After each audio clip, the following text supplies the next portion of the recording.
going on, you guys? Slim here with a new video today, and I'm back with a new deck profile for you guys. And today, you guys, we have, that's right, SHADDOLL Invoked for the new, well, I guess the finishing out of March 2021 format. This is highly inspired by the one and only Pack. You guys already know. Link in the description below to my boy. He is literally the SHADDOLL ambassador at this point. Everything I've learned about playing dolls again after so many years, I learned from him. So shout out to Pack. Link in the description. As always, if you guys are new here, consider subscribing. Hit that notification bell. You guys be notified whenever I upload. You'll also be notified when I stream over on Twitch. Links in the description. While you're down there, consider joining my ever-growing Discord community. If you want to purchase any of the cards that I show or cards in general, please use my TCG player link as well as my gem accessories affiliate link, as a portion of what you spend in both of those places will go back to the channel. It'll help me out and I really do appreciate it. And last but not least, if you further want to support me in the channel, consider becoming a channel member by clicking that join button or becoming one of my Patreons. So like I said, you guys, shout out to Pack. This build is completely inspired by him. I basically changed one card just to my liking. I think he has the formula down when it comes to SHADDOLLs. I think SHADDOLL Invoked is a fantastic deck this format. If you're not trying to just play, you know, just Alistair and like whatever else, this is like SHADDOLL Invoke plus Dogmatika. You can play all of these engines. You can cut one of the engines. Like, you could cut Dogmatika from here if you want, but for the purpose of this video, that's what I have included in here. I think that this deck is amazing, and we're just going to get into it. Again, check out Pack's channel. You guys already know. I'm sure you guys know who he is. Like I said, he's the SHADDOLL ambassador right now. So, of course, triple copies of myself on myself with the 3 meltdown, the 2 invocation, of course, the terraforming. I'm not going to explain any of that. If I show this anymore, I mean, it's literally like, I think all these cards should just be tattooed on me at this point. Like, literally, these are the cards that I show every single time. The difference we have here, though, is that we are talking about SHADDOLLs. So Pack really did come up with a really great formula for the SHADDOLL engine. I played SHADDOLLs years ago, and then I have been playing SHADDOLL Invoked here and there, but since the Dogmatica engine got added, you know, you have to make room for all these cards, keep the deck at 40, and he really found the right balance. And the right balance seems to be the 2 copies of Wendy and the 2 copies of Squamata. The reason why you play multiples of these is these are the best ones. They're basically any SHADDOLL in your deck. But then for the rest of them, you just play one of. So you just play the one of Hedgehog and the one of Ariel. I think this card is absolutely ridiculous. The finally hollow SHADDOLL Dragon. Shout out to my boy Pete. I was just so happy to finally have this. I know I don't have all the SHADDOLLs hollow, but I've wanted Dragon for so long. And then, of course, the one of Beast. So what I really liked about this is that you're only playing 8 SHADDOLLs, but again, you are playing a 40-card deck. You are playing Alistair. You are playing all this. The problem with SHADDOLLs has always been if you draw too many and you don't draw like the fusion cards and stuff like that, you can have some problems. However, by playing the 2 of the really good ones that become any name in the deck, as well as the one of the other one, you have the versatility that you need, and these are the ones that cycle themselves. So I think this is actually a fantastic lineup. Again, he basically set the wave for this. I know there were other SHADDOLL players that played this, and I think these 8 SHADDOLL names are all you need, and it's actually been testing very well. Like, it doesn't brick a lot compared to like other heavier SHADDOLL builds. Like, you want to have all your cards be gas. And then, of course, the best card, triple SHADDOLL fusion. This card is ridiculous, and this was something I had to get used to because obviously, since I've played SHADDOLLs in the past, I'm so used to playing multiple copies of SHADDOLL fusion. But I do understand why this card is not amazing. Like, you only need 1 copy. It is recurable with your constructs, your windows, etc. The beauty of this is that this is just a total blowout card. If this card resolves, you usually win the game, and then this is just like a follow-up to make a window or a construct or an app clone on your opponent's turn. So I like the fact that they just do the 3-1 ratio. It makes it a lot better than clogging your deck down again with 3 fusion and 3 L fusion when you only need the 4, and it just gets everything done. Plus, we have a better fusion card in here anyway, and you guys already know what that is. That card is just literally probably the best card in the deck. And then to wrap up the SHADDOLL engine, it's just the Schism and the Resh. These are just good. Obviously, Schism is insane, and then Resh comes up with combos, and it can help you survive a lot. Like the recurability of bringing back a monster, then adding this back off construct, and just keep doing it over and over again is fantastic. Its banish effect comes up too, so it's just good to have a one of in the deck. Now onto the Dogmatic Engine. This is a very small Dogmatic Engine. It's just 1 Ecclesia and 1 Fleur-de-Lis. So I was surprised to see the Fleur-de-Lis, and I say that because I have seen builds of this deck in the past that literally only played the 1 Ecclesia. Now the reason is along with the Ecclesia, you do have, of course, 3 copies of Servant. Now Servant will get you your Ecclesia from your deck or your graveyard. I think a lot of people forget that you can add back from the graveyard. So in reality, all you need is 1 Ecclesia. You still have 4 copies of it.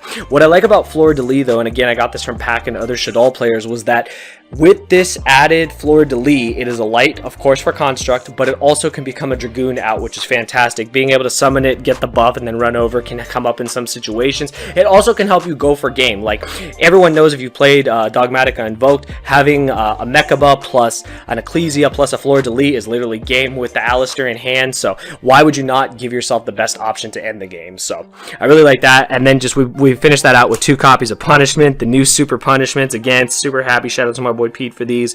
My gosh, I've been waiting for this for so long. You guys already know, as much as I love Dogmatic, I'm so happy to finally have these supers. So I love this. I love that Pack's playing multiple. I saw some lists that only played 1. I couldn't do that. Like, I love this card too much. Like, I always want to play at least 2, even 3 sometimes in other decks, but I've learned to control myself and only play 2 copies. So there's that. That's for all the Dogmatic Engine. Now we got the power spells. Now I know this deck is getting pricey. Unfortunately, if you want to play it at the most competitive level, Prosperity is amazing. Now, you can play the deck without it. I have seen plenty of players play the deck without it. I don't know if they play Desires or not. Desires can be a problem because, again, you would have to play more Shaddolls because if you banish too many or you banish your fusions, it could be a problem. This card is just worth its weight in gold, though. I've said it before, I'll say it again. I think it's the best pot card printed in a really long time. It's basically a duality or a double duality without the restriction of not being able to special summon. You do not care about the damage. You basically are just setting up your board with Winda and your Shaddolls, and you're just getting so much advantage. Mechaba, Winda, Mechaba, Kaliga is enough to win, and this can help you get to it. So I think this card is amazing. Along with this absolutely ridiculous card, 3 copies of Super Poly. This card is just bonkers. In the mirror match, if you've ever seen it happen, when Meltdown is up in the mirror and you activate Shaddol Fusion, none of your opponent's Shaddol monsters can trigger. It is the most disgusting thing I've ever seen, but this card is ridiculous. It can break every board in the format. You just set a Shaddol and literally go Fusion, and there you go Poly. They can't respond, and that's it. So the card is absolutely amazing. And then Pack did play a copy of Mystic Mind, but I chose to just play a Foolish Burial. I figured this would be my 9th Shaddol monster. It would give me that versatility to basically, if I opened it, it could be any Shaddol I want. I wanted that versatility. I understand the reason for Mystic Mind. Like, sometimes you need to buy yourself some time, but I'm not really trying to play the deck like that, so that was just my personal preference. I really like Foolish Burial. Shout out to my boy Gaskins, you already know, with the super Foolish Burial is one of my favorite cards ever printed. I think it's just great. It just becomes any Shaddol name in your deck, so why would you not play it? So that's all my spells. I think it's all good. And then the last 3 cards to make the deck a clean 40 is 3 copies of Ice Dragon Prison. You need this card this format. I think this is one of the best cards of the format. It can out so many problematic cards. It's an out to Dragoon. It can literally break a Dino board. It can break any board in the game, depending on the current situation. I think the card is just fantastic. I think everyone should have access to it, and I really hope you guys picked the card up when it was cheap, because man, it just keeps rocketing and rocketing each and every day. But that is it for the main deck. Again, shout out to you, Pack. You really inspired this. Is your list literally with a 1 card change. Just wanted to give you credit, bro, because honestly, because of you, I'm learning to play Shaddol Invoke Dogmatica again, and I really am enjoying it. Now to the extra deck. Again, there's nothing different in here. This is what Pack set forward, is the 2 Abcalone, the 2 Construct, and the 2 Winda. I like the 2-2-2 split. I think it's nice and clean. You could opt for a 3rd copy of Construct. It might come up more. But honestly, like, you have better Link monsters in here, and obviously you're playing the Invoke card, so you want to prepare for that. These are really all you need. I never needed others. The Winda is just literally a win con by itself. It's crazy. The Invoked engine is very simple. The 2 Mechaba, the 1 Kaliga, the 1 Raijin, and the 1 copy of Agoides.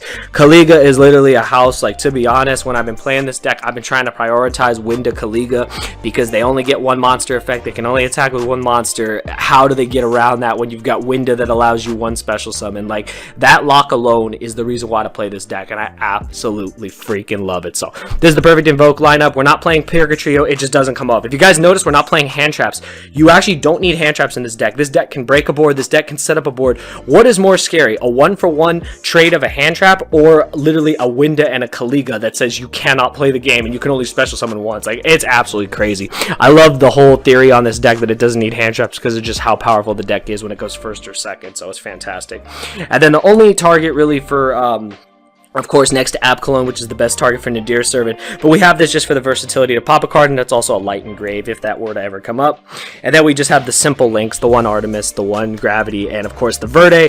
These don't really need explanation. You already know with Alistair, you already know if you got the extra Monster Zone fusion to get its effect. And then this is just because it's amazing in this deck. You have so many fusion cards that you have Super Poly, like, why would you not play this? But that is the whole deck, you guys. Again, shout out to Pack. This deck is insane. I highly suggest you guys try try this out. If you guys are looking for budget options, it is a little hard, but you definitely can find them. You don't have to play Pride of Prosperity if you don't want to. Ice Dragon's Prison, you can replace it with more hand traps if you want. Cards like Nibiru, cards like Ash, cards like Imperm are good replacements. But overall, I think the way he constructed the deck and put it forward for you guys is fantastic, and hopefully you guys did enjoy. But if you guys enjoyed, be sure to smash that like button. You guys already know I love this deck. Anything with Alistair is fantastic. And yeah, we're just going to keep trying with Shaddolls. I think they're one of the best, most underrated decks of the format, and they're definitely going to keep rising as the format continues. But that's all I got to say, you guys. Hopefully you guys enjoyed. I'll see you guys next time. Thank you for watching.